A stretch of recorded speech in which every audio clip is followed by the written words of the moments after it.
Welcome to today's explainer. Okay, let's jump right in because we've got a lot of ground to cover. If you are just totally exhausted from the endless cycle of spraying synthetic chemicals on your plants, only to see those same pests bounce right back the very next week, well, you're in the right place.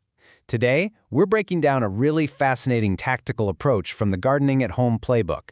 We're going to stop fighting a losing battle and learn how to become what they call a soil architect. You see, a soil architect doesn't just wildly react to pests. No, they build structural defense systems to break the enemy's supply lines naturally. But before we pick up any tools, we really have to understand the math of the enemy we're facing.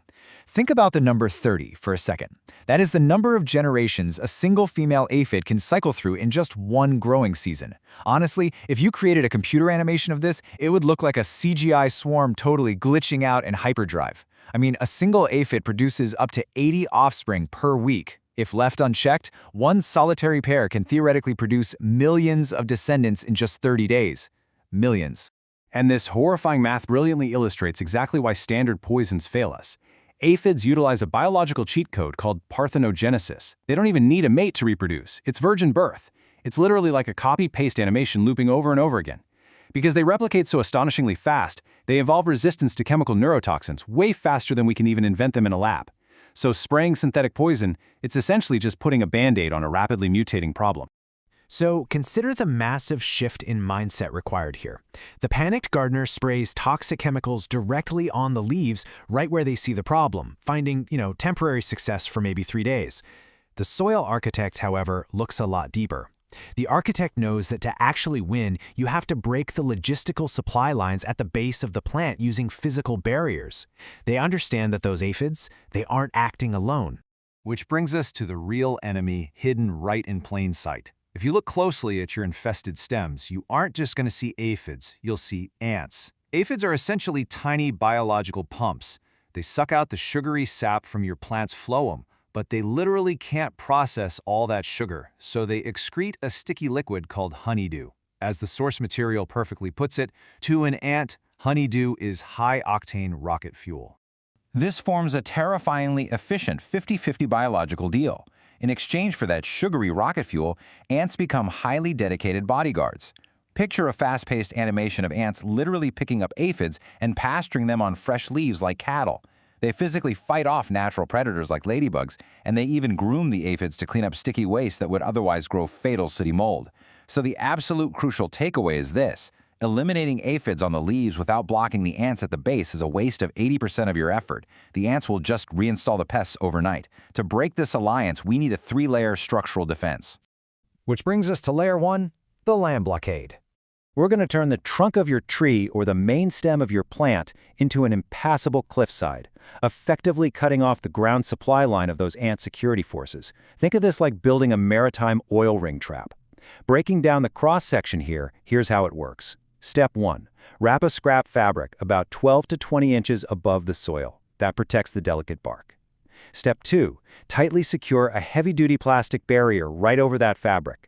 And step 3, apply a thick layer of non-drying horticultural glue or petroleum jelly directly onto that plastic. But listen, precision is absolutely paramount here. Your plastic barrier must be 4 to 6 inches wide. This oil ring acts as a pheromone signal jammer, physically erasing the chemical scent trails that ants use to navigate. Now you gotta wipe this clean every 7 days, because dust and trapped bugs will eventually form a bridge. And crucially, if you live in a hot climate, you must create a drip lip at the bottom of the plastic. This ensures that if the heat melts the glue, it drips completely away rather than running down and causing cambium damage to the bark or completely ruining the microbial life in your soil below. Moving on to layer 2, the micro-kill zone. This zone is designed to neutralize any ground forces that manage to slip by or are already hanging out in the soil. For this, we use diatomaceous earth, or DE for short. Now, DE is not a chemical poison, it's actually a physical weapon. It's made of fossilized microscopic algae. To our human touch, it just feels like soft flour. But if you were to render a 3D animation zooming into the micrometer level, you'd see billions of jagged shards of broken glass. When an insect walks through it, these silica shards literally slice through their waxy exoskeleton, causing them to rapidly lose moisture and desiccate into dust within 48 hours. Now, to install this vaporization zone properly, you can't just lightly dust it like powdered sugar on a donut. Ants will literally just tiptoe right through that. No, you need a solid ring 2 to 4 inches wide, and it must be at least 1/4 inch deep so the insect is fully submerged in the shards. And here's a true architect's secret for you. Soil capillary action will wick moisture up and turn your sharp shards into harmless mud. So first, you lay down a 1-inch foundation of dry sand or gravel to act as a thermal break. That keeps your DE kill zone bone dry and extremely lethal. Okay, before we go any further, I need to issue a really critical safety warning. You must only ever use food-grade diatomaceous earth. Never, ever use pool-grade DE in your garden. Pool-grade has been heat-treated, calcined, turning the silica into a crystalline structure that is extremely hazardous and can cause permanent lung damage. And honestly, even when using the safe food-grade version, always wear a mask. It's a fine dust and you just don't want that in your lungs. All right, layer 3, direct airstrike. So we've secured the base, we've secured the ground. But for the entrenched enemies already occupying your plant's leaves, we use a micronized liquid spray. Now you might be thinking, wait, diatomaceous earth stops working when it gets wet. And you're right, but we can use water as a temporary delivery vehicle to force the glass shards into tight hiding crevices. Here is the master formula. Mix 1 quart of filtered water, 1 to 2 tablespoons of food-grade DE, and importantly, 1 to 2 drops of organic liquid soap. Why the soap? Well, water has high surface tension. It just wants to beat up and roll right off a waxy leaf.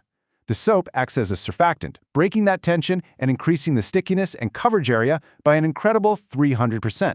Once that water evaporates, bam, the glass shards are perfectly glued directly onto the pest.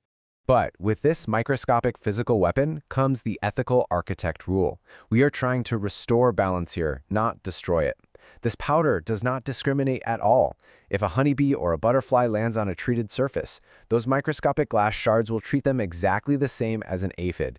So you must never spray open flowers. Spray the stems, spray the undersides of the leaves for sure, but strictly leave the landing pads clean and safe for our crucial pollinators.